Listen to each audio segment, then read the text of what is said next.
acerca de aquellas personas de las que se habla muy poco en la Biblia. Sin embargo, con ese poco que se nos habla, se nos deja un gran ejemplo para nosotros, ejemplos de cristianos en el Nuevo Testamento. Y hemos visto algunos de ellos, hemos visto a José el carpintero, hemos visto la vida de Esteban, hemos visto también a dos hermanas, ¿verdad? Marta y María, y hemos visto la vida de Bernabé como aquel hijo de consolación. Y el día de hoy vamos a hablar de dos mujeres. Estas dos mujeres pues no fueron diaconisas en la iglesia, tampoco fueron predicadoras, tampoco fueron misioneras. Estas mujeres no escribieron una carta tampoco a ninguna iglesia, tampoco dieron conferencias, ¿verdad? No eran mujeres conferencistas. Estas dos mujeres lo que hicieron fue algo muy importante. Ellas dedicaron tiempo, ellas se consagraron y dedicaron tiempo para levantar una descendencia para Dios. Y ese es el tema de este mensaje del día de hoy: Loida y Eunice, una descendencia para Dios. De hecho, en la Biblia nosotros encontramos que las maneras que tiene Dios para hacer crecer a su iglesia, una de ellas es el evangelismo. Que cada uno de nosotros comparta su fe con otros, ¿verdad? Y es una manera de venir nosotros a Cristo. ¿Cuántos de nosotros llegamos porque algún familiar se convirtió y vimos precisamente eso, ¿verdad? Otra manera en que Dios hace crecer su iglesia, pues es a través de compartir el evangelio. En tu trabajo, en la escuela, con algún amigo, tú vas y le compartes la palabra de Dios y Dios te utiliza para que tú le lleves el evangelio, el mensaje a otra persona. Y entonces esa persona viene, se convierte, o tú le compartes y la discipulas y le enseñas la palabra de Dios. Pero otra manera, y es una manera muy adecuada, y es la manera que Dios busca, es la mejor, que nosotros con nuestra familia, que los padres con sus hijos, las madres con sus hijos, las familias dediquen tiempo y se consagren para predicarles el evangelio a sus hijos, a su descendencia. O sea, no solamente afuera, sino adentro. Y es precisamente lo que hicieron estas dos mujeres. Hay un texto en Malaquías capítulo 2, verso 15. Hay un texto que nosotros pudiéramos leer y entender lo que Dios quiere para nuestras vidas. Y es un texto que hay que explicar porque de entrada no sabemos de qué está hablando. Pero este texto nos dice que Dios al principio hizo uno. Y fíjense, en el texto dice: Dios, en él hay abundancia de espíritu. Se refiere al hecho de cuando sopló en la vida de Adán. La Biblia dice que Dios formó a Adán del polvo y luego sopló, y Adán vino a ser un alma viviente, un hombre, ¿verdad? Viviente. O sea, sopló Dios, pero hizo uno. Y después de Adán sacó de su costilla, sacó a la mujer. Y Dios, en él había abundancia de espíritu, es decir, él pudiera haber soplado uno, otro y crear muchos seres humanos. Pero creó uno y creó una familia, un matrimonio. Y de ese matrimonio él buscaba lo que busca en cada uno de nosotros: una descendencia para Dios. Que nosotros levantemos una descendencia para Dios. Que nuestros hijos también busquen a Dios. Que nuestros hijos también compartan nuestra fe. Y eso es lo que hicieron estas mujeres. Ellas transmitieron la fe, abrieron la Biblia, oraron por él, y a este niño, a este joven Timoteo, le dijeron: siéntate aquí conmigo que te voy a explicar la historia bíblica. Y ellas empezaron a transmitir la fe, la palabra de Dios a ese niño, que como todos, ¿verdad? Un niño fue creciendo. Y cuando creció este niño, el Señor utilizó a este niño, ya siendo un joven, el Señor lo utilizó para edificar la iglesia, para extender el reino de Dios. Y nos estamos refiriendo a Timoteo. Este niño llegó a ser conocido gracias a dos personas desconocidas. Gracias a dos personas anónimas que solamente en una ocasión nos habla la palabra de Dios de ellas: Loida y Eunice. Ellas aparecen solamente una vez en la Biblia, pero mire, gloria a Dios, que Dios ve Y además Dios honra el trabajo de aquellos que son fieles al Señor. En tu casa, en donde nadie te ve, en la recámara, haciendo la comida, haciendo los quehaceres, donde nadie te ve, donde a lo mejor nadie te da un aplauso, aunque tú no lo sepas y aunque dices nadie me ve, Dios te ve. Gloria a Dios. Y Dios ve lo que cada uno de nosotros está haciendo por amor al Señor, por amor a su familia y por amor a la iglesia y para extender el reino de Dios. Y entonces Dios vio lo que sucedió hace 2000 años con estas dos mujeres llamadas Loida y Eunice y lo dejó registrado en su palabra. Acompáñeme al texto de la Biblia en 2 a Timoteo capítulo 1 versículos del 1 al 5.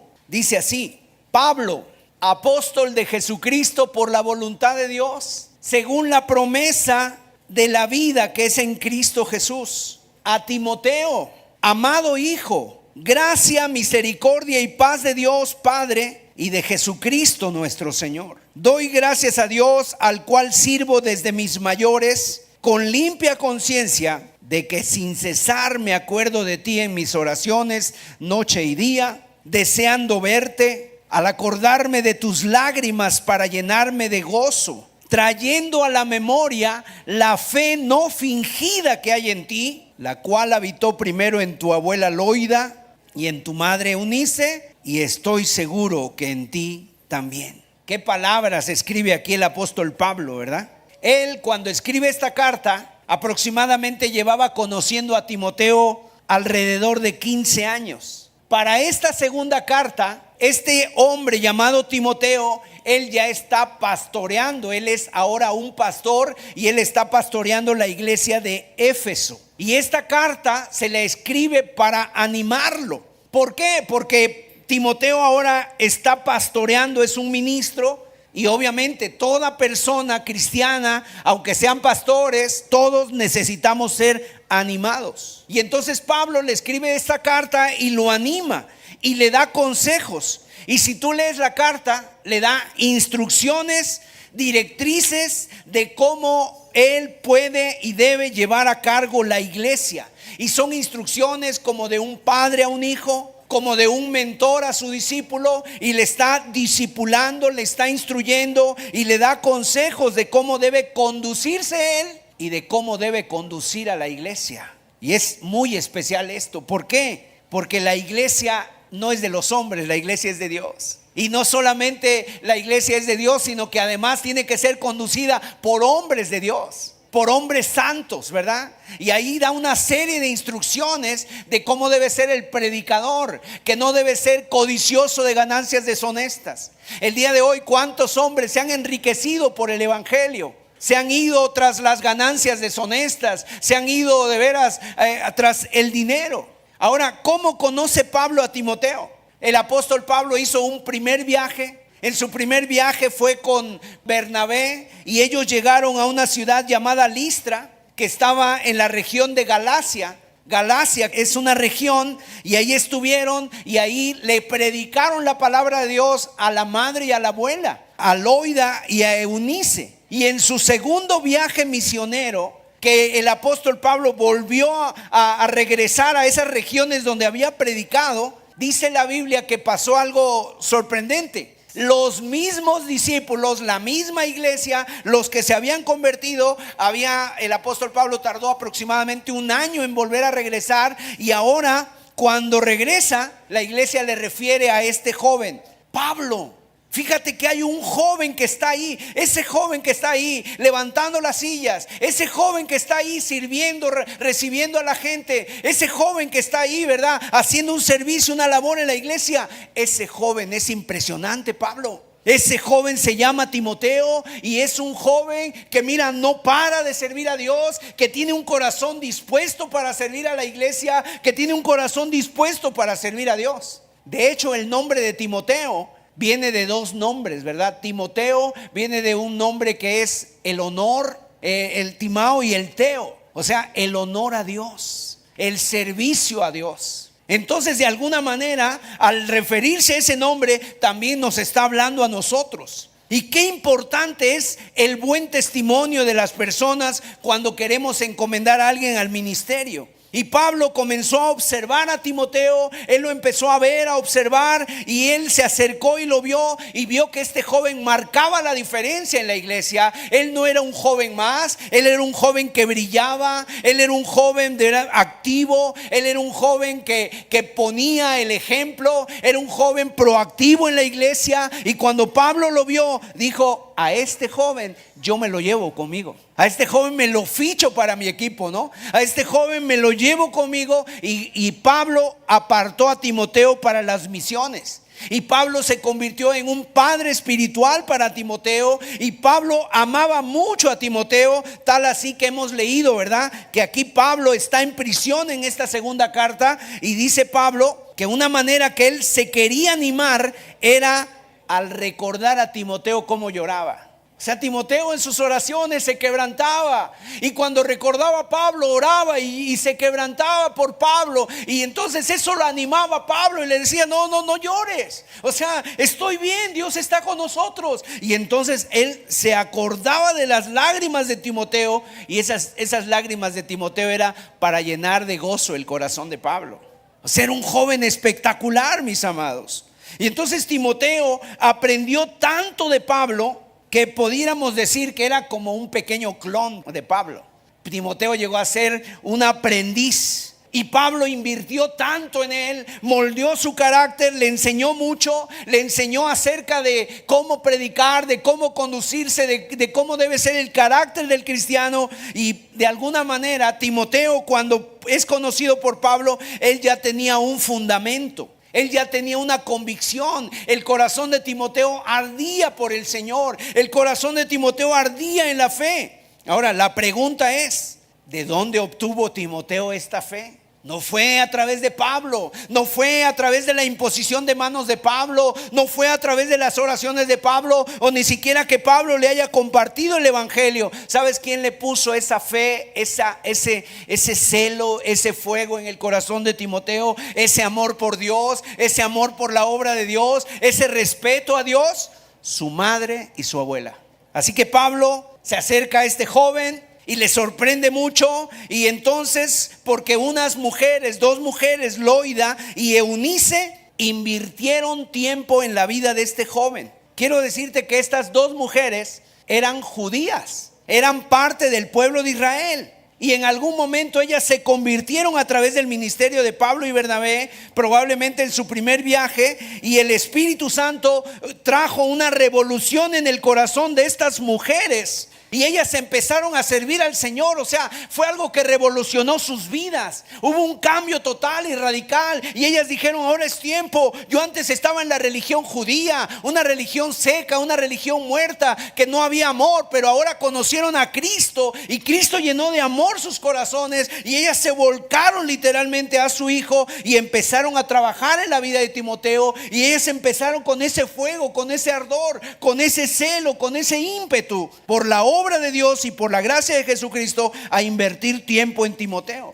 Y eso es lo que Dios quiere para nosotros. Dios quiere que su evangelio pase de generación en generación. Esa es la voluntad de Dios. O sea, pasó la fe de Loida a Eunice, y de Eunice a Timoteo. Y qué gran bendición, ¿verdad? Yo no sé si aquí sea el caso de algunos de los presentes. Tal vez son pocos. Pero qué privilegio es que el evangelio haya pasado de la generación anterior a tu generación. O sea, que alguien pueda decir aquí: es que yo soy cristiano porque mi padre también fue cristiano. Eso es una bendición. Mi abuelo fue cristiano, y mi abuelo me dejó esa fe, y él oraba por mí y me enseñaba. Y entonces ahora los hijos son cristianos, y tú tienes un deseo en tu corazón que si Dios te da hijos por su gracia, tú también los dediques al Señor, tú también los consagres al Señor y les transmitas la fe, que no se pierda. Eso es algo hermoso, y es una visión que nosotros debemos de tener. Es una carga que no debe de ser quitada de nuestro corazón. Que si la fe ha empezado contigo, si tú eres la primera generación del evangelio, ahora tu fe también se la puedas transmitir a tus hijos.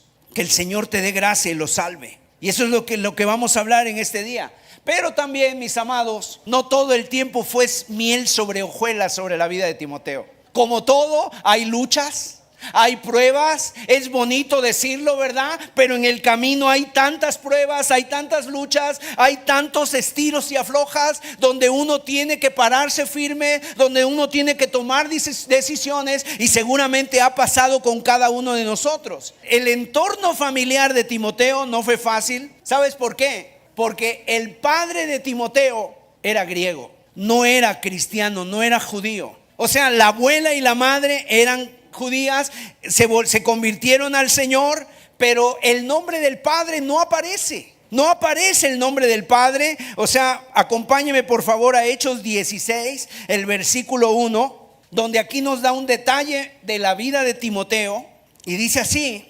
después llegó a Derbe. Está hablando del viaje misionero de Pablo, el segundo. Llegó a Derbe y a Listra. Ahí en Listra era donde vivía Timoteo. Y he aquí, había allí cierto discípulo llamado Timoteo, hijo de una mujer judía creyente, pero de padre griego. Aquí este texto nos pone el pero, o sea, y no dice solamente y su padre era griego, no. Más bien nos dice un pero, y cuando nos dice un pero es que hubo algo, es que estaba pasando algo. O sea, nos muestra que precisamente esa unión de su madre judía con este padre griego trajo consecuencias en la familia de Timoteo. Y el tema de esta mañana es abundar un poco en la crianza bíblica del hogar. Es lo que vamos a ver con este tema. Pero lo primero que quiero decirles es cuando un cristiano decide, ¿verdad? Y aquí tenemos un problema. Y escúcheme bien, todo soltero que está aquí, soltero que está aquí, soltera que está aquí, mamá que tienes hijas todavía que no se casan, escúcheme bien por favor, porque aquí hubo un problema, y ese problema se llama en la Biblia el yugo desigual. El yugo desigual. ¿Qué quiere decir el yugo desigual? Cuando un cristiano o una cristiana se casa con alguien que no es cristiano, con un incrédulo. El yugo desigual. O sea, tarde o temprano, si una persona se casa en yugo desigual, un cristiano, una cristiana, va a haber consecuencias. Y ese es el primer punto que yo quiero tratar. Es muy serio. Porque en la Biblia, en el libro de Deuteronomio capítulo 7, no solamente en el Nuevo Testamento, sino también en el Antiguo, Dios dijo muy claro, ¿verdad? Porque algunas personas piensan que el Dios del Antiguo es diferente del Nuevo, y la verdad es que es el mismo. Dios es el mismo ayer, hoy y por los siglos. Entonces dice la Escritura en Deuteronomio 3:7: y no emparentarás con ellas, no darás tu hija a su hijo, ni tomarás a su hija para tu hijo, porque desviará a tu hijo de en pos de mí, y servirán a dioses ajenos, y el furor de Jehová se encenderá sobre vosotros y te destruirá pronto. ¿Qué está diciendo Dios aquí? Le está diciendo al pueblo: ustedes tienen que unirse con personas de su mismo pueblo. No te unas con mujeres de otras naciones, de otros pueblos, porque al final vas a terminar adorando a sus ídolos. Al final te van a terminar desviando del camino de Dios. Así que únete con personas del pueblo de Israel. Y lo mismo también dice Dios en el Nuevo Testamento: no os unáis en yugo desigual con los incrédulos. Lo dice en 2 Corintios 6:14. No os unáis en yugo desigual con los incrédulos, porque ¿qué compañerismo tiene la justicia con la injusticia? ¿Y qué comunión la luz con las tinieblas? ¿Verdad? En otras palabras, solteros, solteras, tu futura pareja debe de tener tus mismas convicciones y no tus mismas aficiones. Hay personas que se dejan llevar por esto, ¿verdad? Es que, hermano, me ha gustado un chico que le gusta lo mismo que a mí. Somos de la misma profesión, vivimos casi en el mismo pueblo, en la misma ciudad. Le gustan las mismas series que a mí.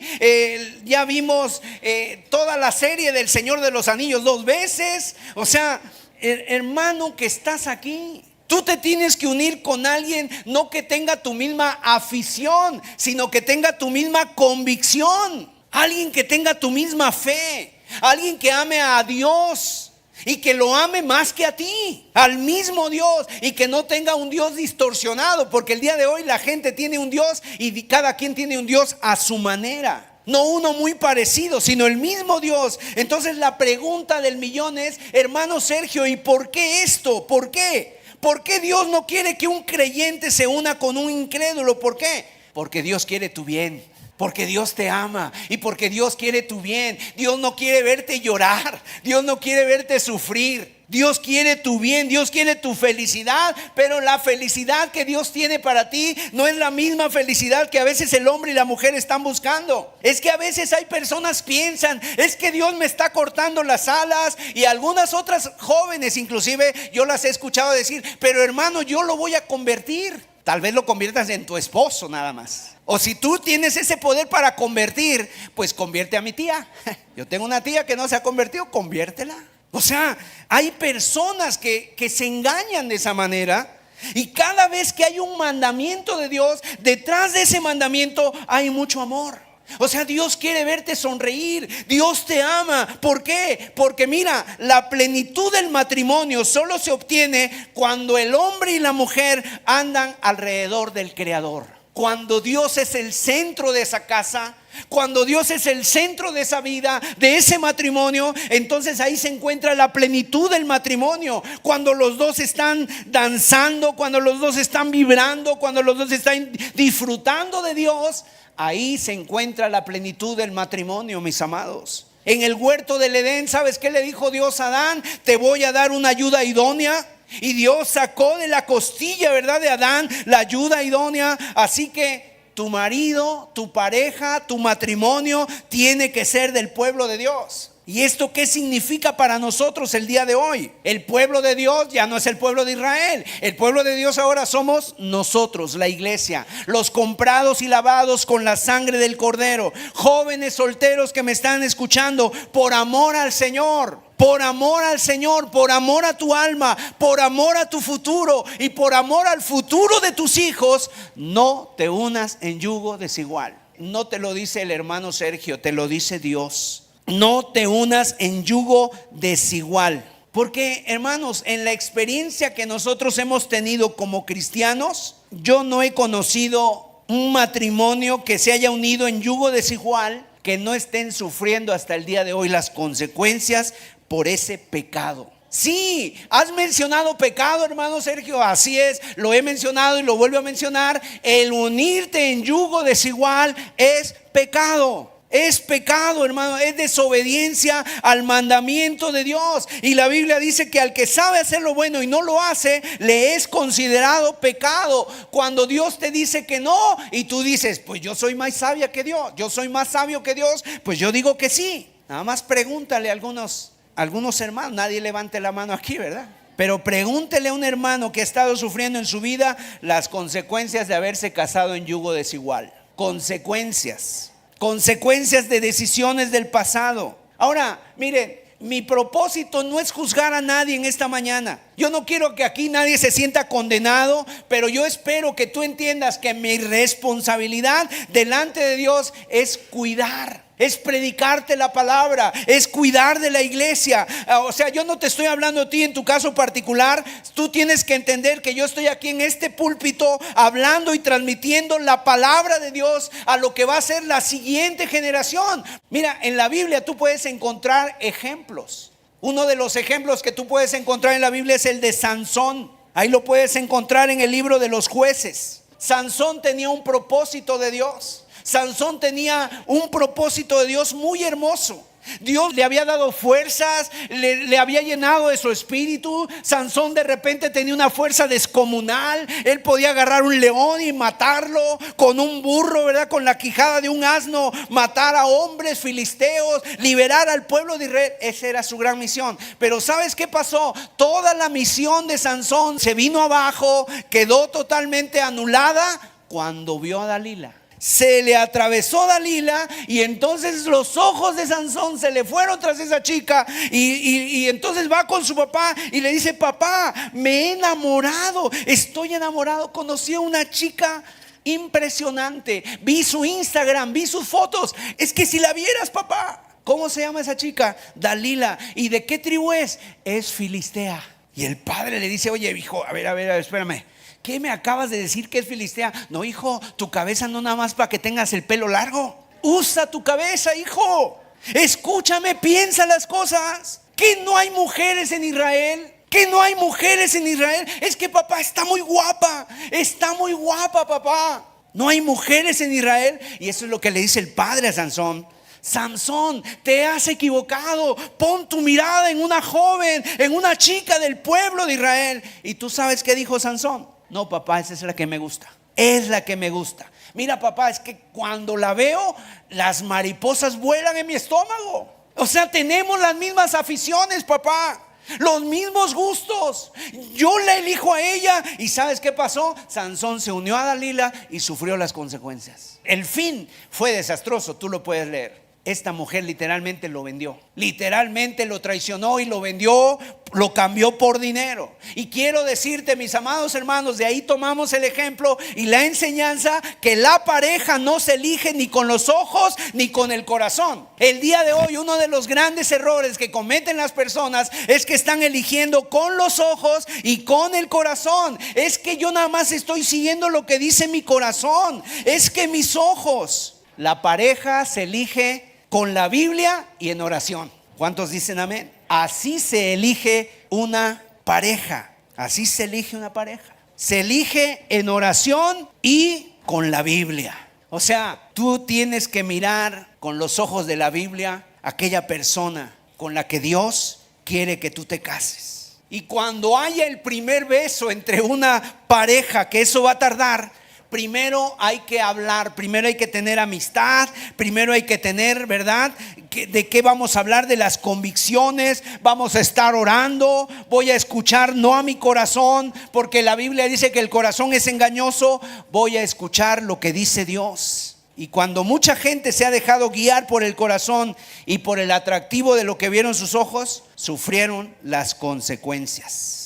Entonces, mis amados, ¿qué consecuencias trajo esto en la vida de Timoteo? Fíjense ustedes, hermanos, cuando Pablo se lleva a Timoteo en su segundo viaje y le dice: Timoteo, quiero proponerte que vengas conmigo al ministerio. Tú me vas a ayudar, vas a cargar las maletas, tú nos vas a poner el sonido, ¿verdad? Vas a estar en la transmisión, tú vas a hacer las cosas, Timoteo. Y Timoteo le dice: está bien, yo voy contigo, llevo la maleta, ya llevo aquí el osito de peluche, la maleta, llevo mi INE, llevas tu pasaporte, sí. Y le dice Pablo: oye Timoteo, ¿y estás circuncidado?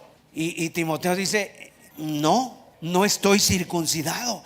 Pero Pablo dice: pero ¿cómo que no estás circuncidado, Timoteo? ¿Sabes qué? Antes de que nos subamos al autobús, tienes que cortarte el prepucio, Timoteo. Tienes que circuncidarte, porque Pablo, la estrategia de Pablo para predicar el evangelio era primero llegar a las sinagogas. Y en las sinagogas obviamente ahí estaban los judíos, y a una sinagoga no podía entrar una persona que no estaba circuncidada. Es más, Pablo le dice: tú, llegamos con los judíos y si no estás circuncidado, obviamente vamos a tener problemas, no van a recibir el evangelio. Así que Timoteo, a circuncidarte. ¿Sabes de dónde viene a esto? Del pacto que Dios hizo con Abraham. Cuando Dios hizo un pacto con Abraham, le dijo: cuando nazca todo niño varón, al octavo día lo circuncidarás. Y entonces, mis amados, yo me imagino esta escena y ahí se ven las consecuencias. Seguramente, si nos vamos un poquito a la historia de Timoteo, cuando Eunice, ¿verdad?, se casa con el papá de Timoteo, que era griego, y tienen a su hijo, a Timoteo, y llegan los días y le dice Eunice a su padre: ¿sabes qué? Hay que circuncidar al niño. Y el padre dice: ¿hay que ¿qué? No, a este niño no me lo tocas. A este niño no me lo tocas. Yo no creo en esos rituales, yo no creo en eso. Así que no. Y Timoteo no fue circuncidado, mis amados.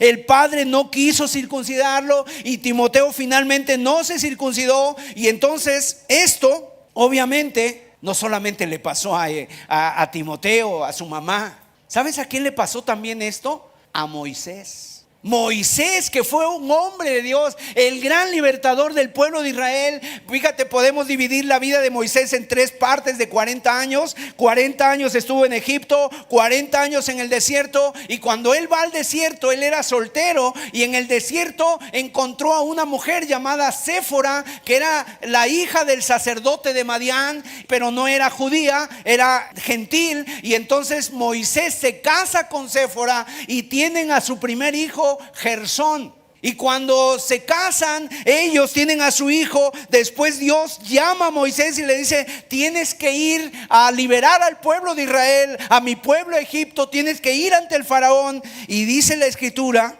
en Éxodo 4, verso 24 y 25. Dios lo llama, Moisés agarra a su hijo, agarra a Séfora y le dice: vamos a ir a Egipto, tenemos que cumplir con la misión de Dios. Y entonces dice el versículo 24: y aconteció en el camino que en una posada Jehová le salió al encuentro y quiso matarlo. Dios quiso matar a Moisés con llamamiento y todo, ¿verdad? Entonces Séfora tomó un pedernal afilado y cortó el prepucio de su hijo y lo echó a sus pies, diciendo: a la verdad tú me eres un esposo de sangre. Qué pasaje tan misterioso. Pero ¿a qué se refiere esto? Que la que no quería circuncidar al niño era Séfora. Y Moisés seguramente le insistía: hay que circuncidarlo, hay que circuncidarlo. Ahora, la que no quería era Séfora. Pero fíjate a Dios a quién quiso matar: a Moisés. Porque él era el responsable. Él no había querido tener un problema ahí en su casa,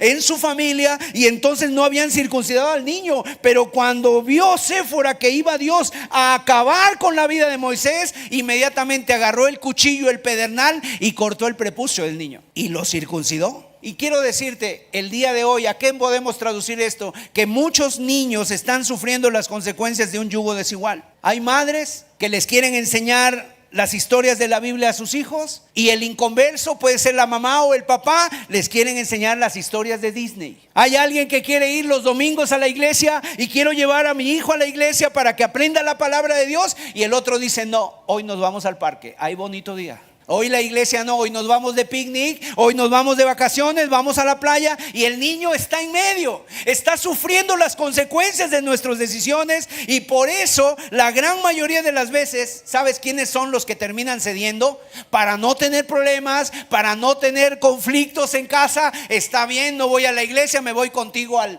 parque.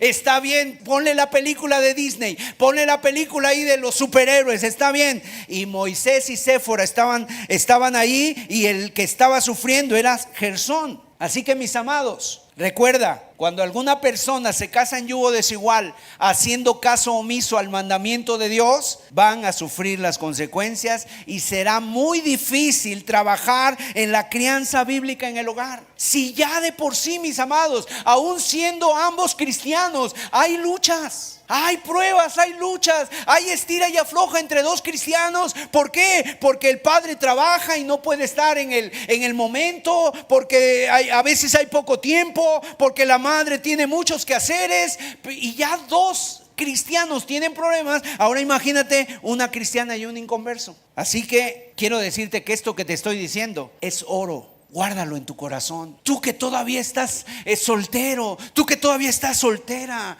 fíjate en el ejemplo de otros. Y mira, alguien dice: hermano Sergio, esto me lo hubieras predicado hace 20 años. Pero no es casualidad. Hoy lo estás escuchando para que tú digas: sí es cierto, Señor, ahora yo voy adelante a compartirle. Y qué bueno que mi hijo esté aquí, qué bueno que mi hija esté aquí escuchando este mensaje, para que tú puedas de veras tener que decirle, y que guardes tu corazón para no sufrir, para no ofender al Señor y para no sufrir en el futuro. Es algo muy valioso esto. No te unas en yugo desigual. Hay matrimonios que se casan en yugo desigual y pueden tener aficiones comunes, problemas, o sea, tal vez piensen igual, estudiaron la misma carrera, se conocieron en el bachillerato, no sé, son de la misma colonia, son amigos, tienen amigos en común. Hasta ahí todo está bien. Pero después, cuando vienen las cosas, ¿verdad? La fe, las convicciones, es ahí donde se empieza a batallar. Entonces, mis amados, ese es el primer punto que sufrió Timoteo, pero cuando se convirtió, él pudo ser circuncidado y entonces pudo servir a Dios. El segundo lugar, las características positivas de Loida y Eunice. Fíjate lo positivo que tuvieron estas dos mujeres. Primer capítulo de 2 de Timoteo, versículo 5, en la única ocasión que se mencionan, pero se menciona lo que hicieron, trayendo a la memoria la fe no fingida que hay en ti, la cual habitó primero en tu abuela Loida y en tu madre Eunice, y estoy seguro que en ti también. El apóstol Pablo, al escribir esta carta, está acordándose de su discípulo. Está una carta llena de amor y le dice: me viene a la mente, Timoteo, esa fe sincera que hay en ti, y es una fe sincera que habitó en tu madre, que habitó en tu abuela, y estoy convencido de que tú también la tienes. La fe no fingida. Esto es algo muy positivo que hicieron Eunice y Loida con Timoteo. La fe no fingida. ¿Qué significa la fe no fingida? No es una fe hipócrita, no es una fe simulada. Otras traducciones dicen de este pasaje una fe sincera, una fe no fingida, una fe que no es hipócrita, una fe que no es nada más de apariencia, una fe que no nada más es de ciertos horarios, sino que es de todo el tiempo, es sincera, es genuina, es real. ¿Qué quiere decir esto? Lo que Pablo le está diciendo a Timoteo, que la fe de estas mujeres, su madre y su abuela, no era una fe nada más de iglesia. Y hoy tristemente lo tengo que decir, que hay muchas personas que son unos en la iglesia y otros en su casa. Mire, aquí en la iglesia todos nos vemos bonitos. A veces ni nos queremos agachar porque se nos cae la aureola. Pero estas mujeres no tenían una fe de cartón. Estas mujeres no tenían una fe solamente intelectual, no era un conocimiento bíblico, no sabían doctrina, no eran personas que tenían sus Biblias llenas están subrayadas, qué bueno que todo eso, sino que estas mujeres tenían una fe vibrante, una fe impresionante, una fe práctica. En otras palabras, una fe, mis amados, que estaban en su casa y ellos tenían esa misma fe, transmitieron la fe. Ha de haber sido algo impresionante estas mujeres. Imagínate tener una abuelita bíblica, una madre que cuando cierra los ojos la ves con la Biblia en la mecedora, ¿verdad? La ves con la Biblia ahí, o la ves ahí, o la escuchas ahí en la mañana orando, intercediendo. Una madre que cuando te dice algo te da un consejo de parte de Dios. Una madre que dice: a ver hijo, no te emociones demasiado, mira, esto es lo que dice la Biblia. O sea, tenía una fe que agradaba a Dios. Y quiero que entendamos que todo cristiano verdadero que se encuentra aquí, debemos de tener esa misma fe que tuvieron ellas. Esa misma fe. Nosotros tenemos una fe, pero tenemos que hacer crecer la fe. Fíjate, en la escritura quiero decirte algo sobre la fe. La fe en la Biblia no es algo que se hereda. No me malinterpreten, no es que ellas transmitieron la fe a sus hijos y de alguna manera porque ella es cristiana, su hijo va a ser cristiano nada más por eso, mágicamente. No podemos meterle la fe en el corazón a nuestros hijos. El texto no enseña eso, no enseña que Loida y Eunice le hayan pasado la fe a Timoteo. Eso no enseña la Biblia. Sino lo que enseña la Biblia es que cuando tú tienes fe en el Señor, ahora tú eres responsable de aumentar tu fe y tú eres responsable, ¿verdad?, de compartir la fe con tus hijos para que ellos tengan la experiencia con el Señor. ¿Y sabes tú dónde se demuestra esa fe? En tu casa. Nosotros a veces tenemos retiros de jóvenes y algunas de las quejas de los jóvenes más comunes son estas: es que, hermano, no quiero creer en Dios porque mis padres son unos en la iglesia y otros en la casa. Es que en la casa hay puros pleitos, es que mis padres, es que esto. Y empiezan a decir los jóvenes cuál ha sido el tropiezo que ellos han tenido en la casa, en la fe. Y de veras aquí nosotros tenemos mucha fe, todos cantamos, pero es en la casa donde se demuestra tu nivel de fe. Y es algo triste de veras, hijos de cristianos que muchas veces no se han podido convertir. ¿Por qué? Porque algunos te dicen inclusive, no, es que yo ya no quiero nada con la iglesia porque mis padres son unos en la casa y otros en la iglesia. ¿Y sabes tú el daño que eso le hace a sus hijos? Imagínate que mis hijos me vean aquí gritando, me vean aquí compartiendo la palabra de Dios y luego en mi casa me ven siendo otro. Nunca me ven estudiando la palabra de Dios, me ven ahí con mis arrebatos, ¿verdad? Unos arrebatos ahí gritando, hablando mal, tratando mal a mi esposa, a ellos mismos. ¿Te imaginas el daño que yo le estoy haciendo a mis hijos? Que me escuchen solamente orar por los alimentos, no sé, menos de un minuto, y esa es la oración.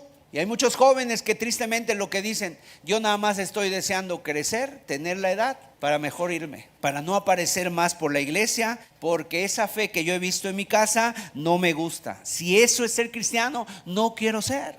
Pero también, mis amados, no todos son malas noticias, también he visto buenas noticias, he visto lo contrario. Hay jóvenes que me han dicho, yo me convertí por el testimonio de mi mamá. Yo me convertí por el testimonio de mi padre, porque yo vi que cambió, yo vi que fue transformado y cambió, y ahora es un hombre que nos ama, es un hombre que ora por nosotros y me da consejos y verdaderamente cambió. Así que yo quiero seguir a Cristo porque he visto la fe de mis padres. Qué hermoso es eso, ¿verdad?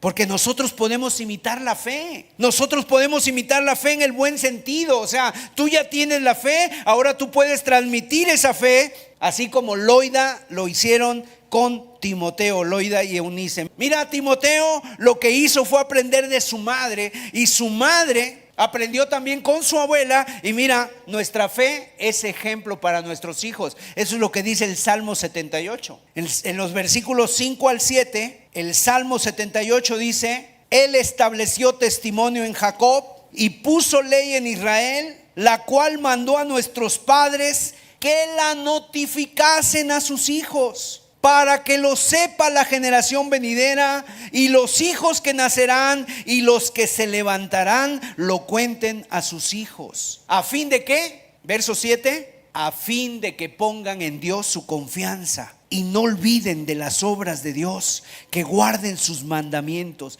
En otras palabras, los niños ven, los niños hacen, ¿verdad? A veces el padre le dice al niño lo que no debe hacer, pero el padre está haciendo exactamente lo que le dice que no debe hacer. Imagínate que el padre le dice al hijo: pero hijo, cállate, no grites, y se lo dice gritando. Nuestros hijos te tienen que ver orar, te tienen que ver estudiar la palabra, te tienen que ver servir, te tienen que ver predicar, te tienen que ver cómo eres hospitalario, te tienen que ver cómo tratas a las demás personas, te tienen que ver adorar, te tienen que ver cantando, exaltando a Dios, pero también te tienen que ver sirviéndoles, ¿verdad? Amándolos, animándolos, porque ellos nos observan, ellos ven cómo somos. Y ellos ven cada uno de muchas veces de las cosas que nosotros hacemos.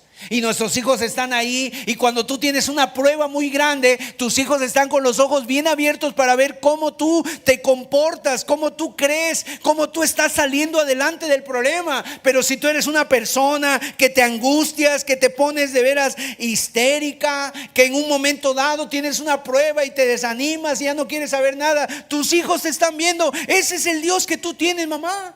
Y quiero decirte que esto es importante, ¿verdad? Cuando tú tienes esa actitud, eso vale mucho más que cualquier reunión. Cuando ellos te ven salir adelante y que tú les dices: no, hijos, hay este problema, sí es cierto, la economía ha fallado, la enfermedad ha venido, pero hijos, Dios está con nosotros. Y tú la ves y tú dices: ¿qué tiene mi madre? Hay un hombre llamado Dwight Lyman Moody, un hombre predicador allá en Chicago, que dice que un día estaba viajando en una campaña y de repente le avisaron que su madre había muerto. Y entonces él había quedado huérfano de pequeño con 3 hermanitos, eran 3 hermanitos en total, quedó huérfano, el padre murió repentinamente de él, y la madre, los familiares vinieron y le dijeron allá en Estados Unidos: no vas a poder criar a tus hijos, entrégalos al gobierno, que el gobierno los mantenga, mira, o que tu tío o que tu hermano se lleve a uno de ellos y repártelos, porque tú no vas a poder. Y la mujer, ella dijo: no,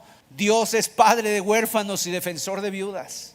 Dios me va a ayudar. Y sabes, dice este hombre, yo al ir en el tren de regreso al funeral de su madre, apenas podía contener las lágrimas, porque decía, yo recuerdo a esta mujer, nunca la vi llorar en público. Pero un día, una noche, dice, una de tantas, yo me levanté en la madrugada al baño y escuché los sollozos de mi madre. Y ahí entendí de dónde ella tomaba la fortaleza, de dónde ella tomaba esa paz, de dónde ella tomaba esa vida espiritual. Era de estar con Dios, orando por nosotros. Y él se volvió un gran predicador, mis amados.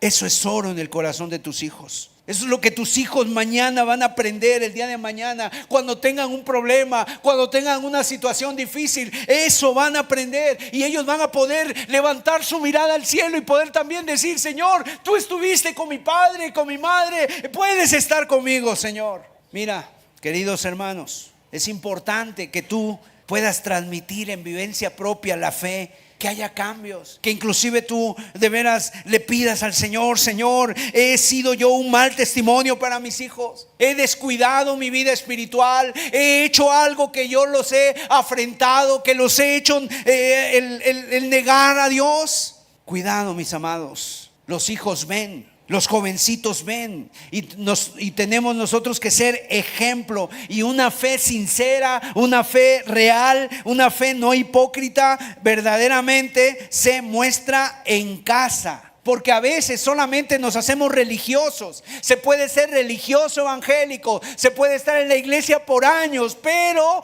¿qué están viendo nuestros hijos? ¿Cómo los tratamos? ¿Cómo tratamos nuestros problemas? ¿Estamos hablando nada más del prójimo? Hay familias que lamentablemente en la sobremesa, ¿verdad?, hablan del prójimo. Todo eso lo escuchan, lo ven. Así que si nosotros queremos tener un hogar que ame a Dios, una descendencia para Dios, mira, en primer lugar, evita el yugo desigual, quítalo. Nunca pase por tu mente eso. Nunca pase por tu mente de que yo lo puedo convertir, de que tenemos las mismas aficiones. No. Si no hay una convicción real, un temor de Dios, que ame al Señor más que a ti, eso es lo que debe moverte. No te unas en yugo desigual. Es más, si el día de hoy hasta casarse con un cristiano o con una cristiana no es garantía, ¿verdad?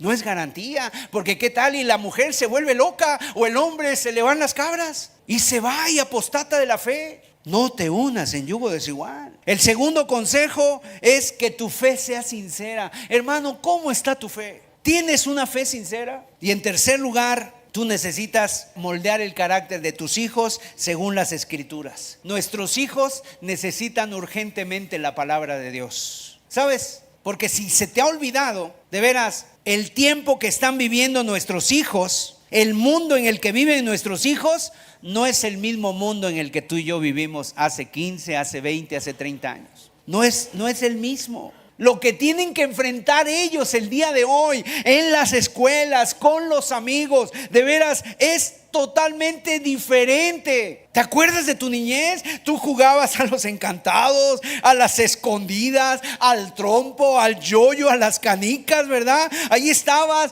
cambiando las cartitas de álbumes, ahí estabas para llenar el álbum jugando. Hay quienes jugaron con el Tamagotchi aquí y esos eran sus juegos. O sea, lo que quiero que entiendas es que este mundo ha cambiado. El príncipe de este mundo, dice la Biblia, ¿verdad? ¿Quién es el príncipe de este mundo? El diablo, el padre de mentira, el que más miente, la serpiente antigua. Está introduciendo mentiras y mentiras, y él es un especialista en la mentira, es un maestro de la mentira. Y obviamente una de sus mentiras más grandes es hacer dudar que existe, es hacerte dudar de la palabra de Dios, y es cambiar las verdades de Dios por la mentira. Eso es lo que hace el diablo.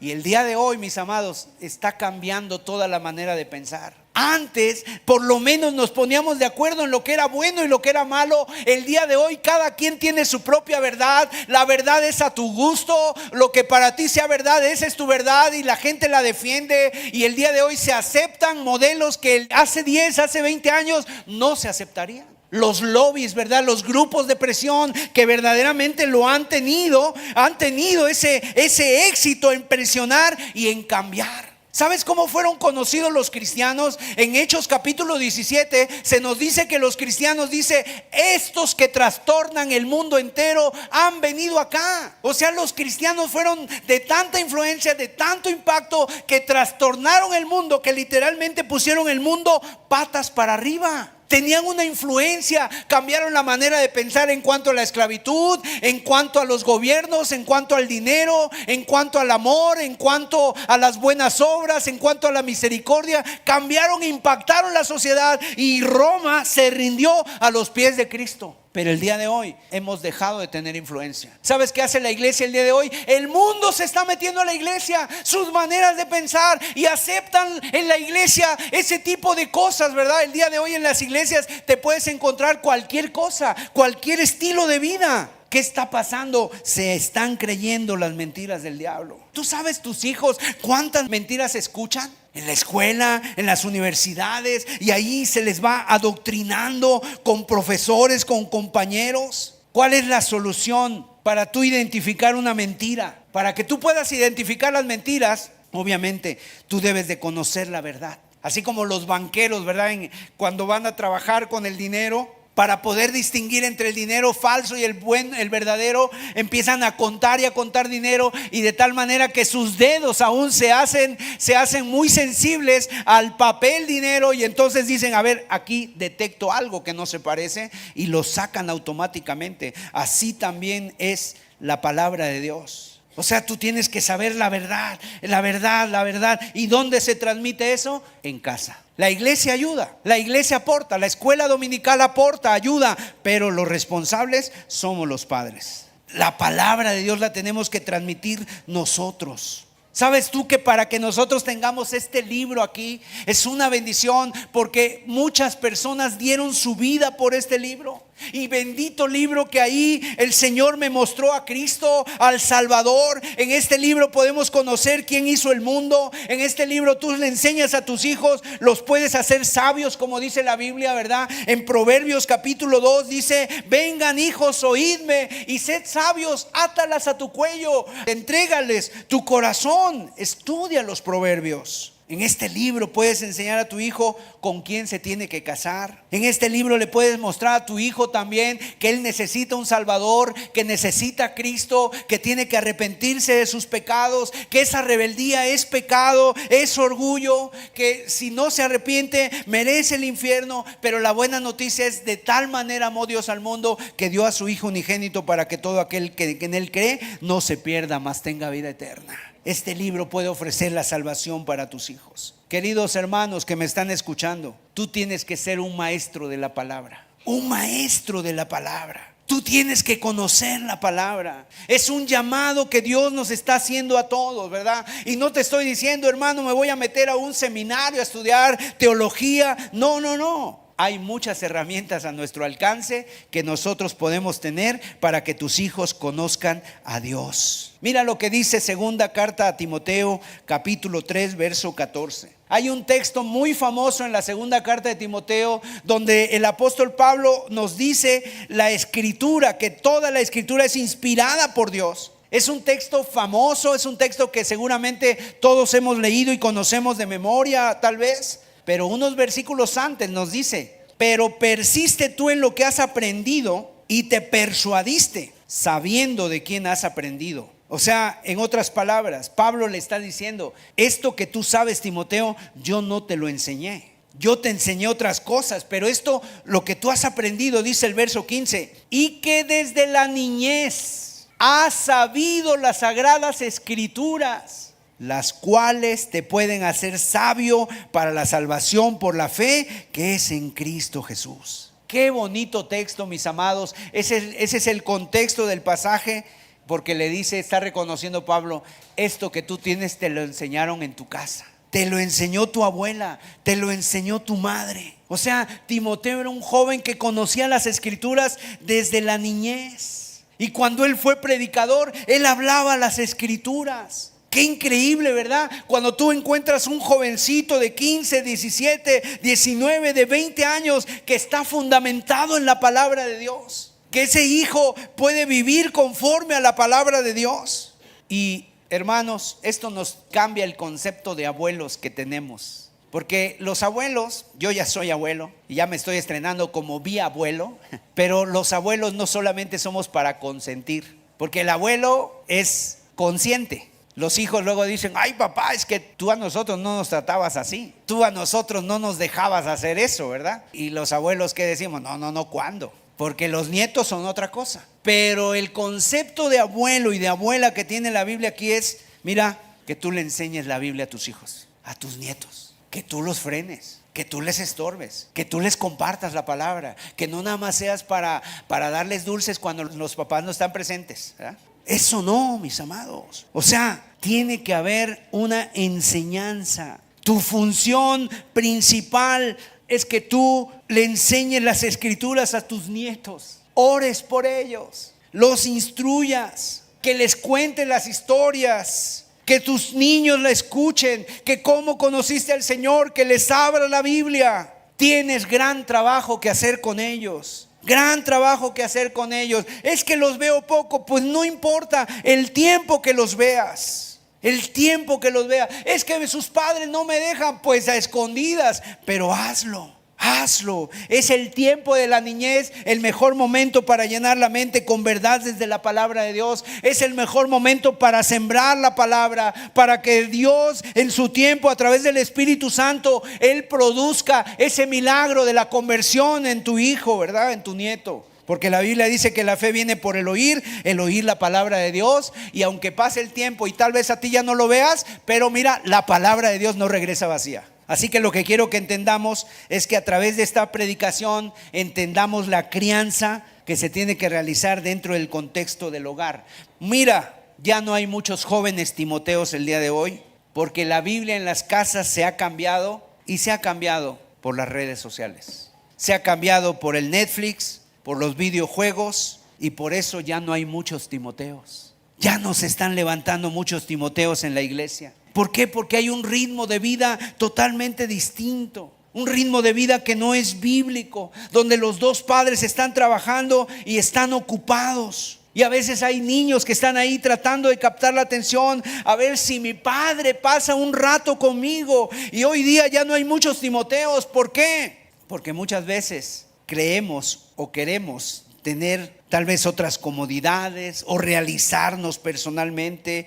Y aquí viene una bomba. Lo que estoy soltando aquí es una bomba, hermano. Y a lo mejor alguien dice: ¿dónde está el carro del hermano Sergio, que se lo voy a rayar después de lo que dijo? No importa. Pero a la luz de las Sagradas Escrituras, yo estoy plenamente convencido que el llamado de Dios para un hombre es proveer, proteger y pastorear. Ese es el llamado de Dios para nosotros los varones: proteger, proveer, pastorear a nuestra familia. Pero el llamado para la mujer es amar a su marido, amar a sus hijos y amar su casa. Ese es el llamado de Dios para las mujeres. Acompáñeme a Tito capítulo 2, verso 3 al 5. Dice así la Escritura: las ancianas asimismo sean reverentes en su porte, no calumniadoras, no esclavas del vino, maestras del bien, que enseñen a las mujeres jóvenes a amar a sus maridos y a sus hijos, a ser prudentes, castas, cuidadosas de su casa, buenas, sujetas a sus maridos, para que la palabra de Dios no sea blasfemada. Ora, llévate esto a casa, busca al Señor y dile: Señor, ¿hay algo para mí en esto? Señor, ¿hay algo que yo deba de cambiar ya? Señor, ya es tiempo. Yo te he estado preguntando, Señor, ¿qué de mi vida? ¿Qué tengo que hacer? ¿Cuál es mi camino que debo tomar? Bueno, y di como María: Señor, hágase tu voluntad. Señor, he aquí tu sierva, hágase en mí tu voluntad. Yo no estoy diciendo que la mujer no pueda ni trabajar, ni formarse, ni estudiar. No estoy diciendo eso. Lo que estoy diciendo es que siempre y cuando sea posible, la mujer debe enfocarse en su marido, en su casa y en sus hijos.